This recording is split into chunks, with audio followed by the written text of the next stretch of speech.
अस्सलाम वालेकुम। कुछ साल पहले की बात है, अमेरिका के एक टीवी चैनल पर एक रॉयल्टी शो आया करता था जिसका नाम जेरी स्प्रिंगर शो था। ये शो बहुत दिलचस्प था। ये 1991 में शुरू हुआ और 27 साल तक मुसलसल चलने के बाद 2018 में खत्म हो गया। इस शो में हकीकी जिंदगी से ताल्लुक रखने वाले किरदार हकीकी मसाइल पर बहस मुबाहसे करते थे। शो की रेटिंग बहुत ज्यादा थी, इस वजह से चैनल को बहुत ज्यादा आमदन हुआ करती थी। चुनांचे ऐसे अफराद जो इस शो में आकर अपने हकीकी मसाइल पेश करते, शो के मुंतजमीन मुआवजे के तौर पर उन्हें अच्छी खासी रकम दिया करते थे। ये लोग वाकई हकीकी होते। इंडिया पाकिस्तान के बेशतर शोज की तरह पेड एक्टर्स नहीं होते थे। नतीजतन इस शो की मकबूलियत में बेपनाह इजाफा होता चला गया। इन शोज में एक ऐसा सिलसिला भी शुरू किया गया जिसे आप कह सकते हैं कि वो अमेरिका के चेहरे पर जोरदार थप्पड़ था, अगर अमेरिका का कोई चेहरा है तो। इस सिलसिले का नाम था इस बच्चे का बाप कौन है। एक औरत एक बच्चे के साथ प्रोग्राम में आती और बच्चे के बाप की तलाश शुरू कर दी जाती।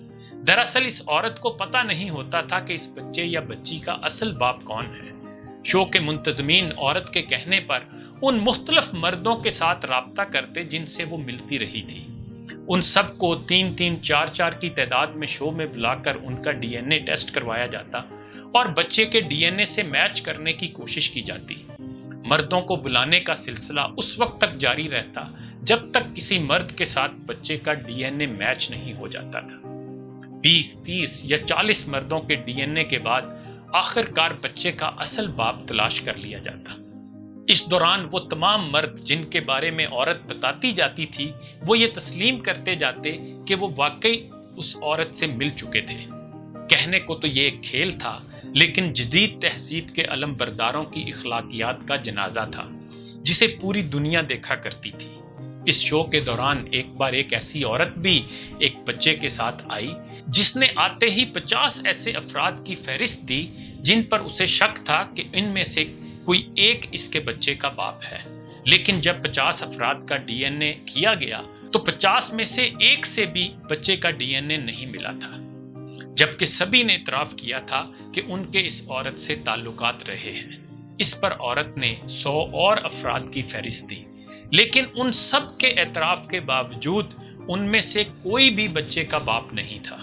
यहाँ तक कि 200 अफराद का डीएनए किया गया, लेकिन जब उन 200 में से भी कोई बच्चे का बाप साबित ना हो सका तो उस औरत ने मजीद अफराद को बुलाने से रोक दिया। ये तो हम सुनते आए थे कि इन लोगों के यहाँ निकाह वगैरह का मामला तकरीबन खत्म हो चुका है, लेकिन इस हद तक इखलाकी गिरावट का अंदाजा नहीं था। वो औरत जो शो में शिरकत करती होगी, उसके वालिदैन भी होंगे, भाई बहन भी होंगे, रिश्तेदार भी होंगे, लेकिन उसको किसी से भी शर्म या हया नहीं होती थी। ना किसी का खौफ, ना इज्जत बेइज्जती का एहसास।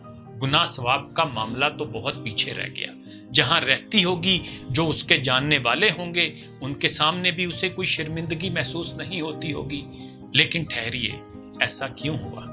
वो मुआशरा कैसे मुर्दा हुआ या उसे बनाया गया? उस मुआशरे में सबसे पहले आज़ादी के ऐसे कवानीन बनाए गए जिनके तहत कोई दूसरे फर्द की जिंदगी में मुदाखलत नहीं कर सकता। कोई अदालत, कानून या मजहब किसी को बेराह रवी से नहीं रोक सकता। मजहब को इंसानों की जिंदगियों से निकाल बाहर किया गया और आज बाप तलाश करने के लिए डीएनए किया जाता है, लेकिन फिर भी बाप नहीं मिलता।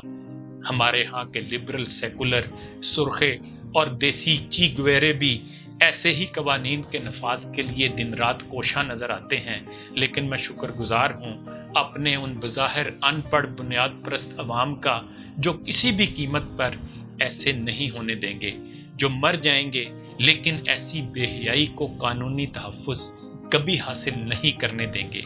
और मैं तो 2 हरफ भेजता हूँ उस तरक्की और उस रोशन ख्याली पर और ऐसी सुपर पावर पर जहां असल बाप कोई लेबॉर्ट्री भी तलाश करके नहीं दे सकती।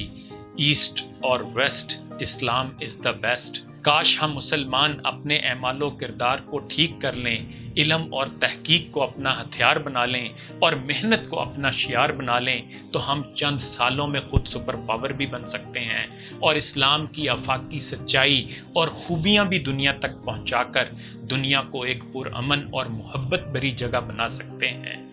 یقین محکم، عمل پہ ہم، محبت فاتح عالم، جہاد زندگانی میں ہیں یہ مردوں کی شمشیریں۔ انہی گزارشات کے ساتھ اجازت چاہوں گا۔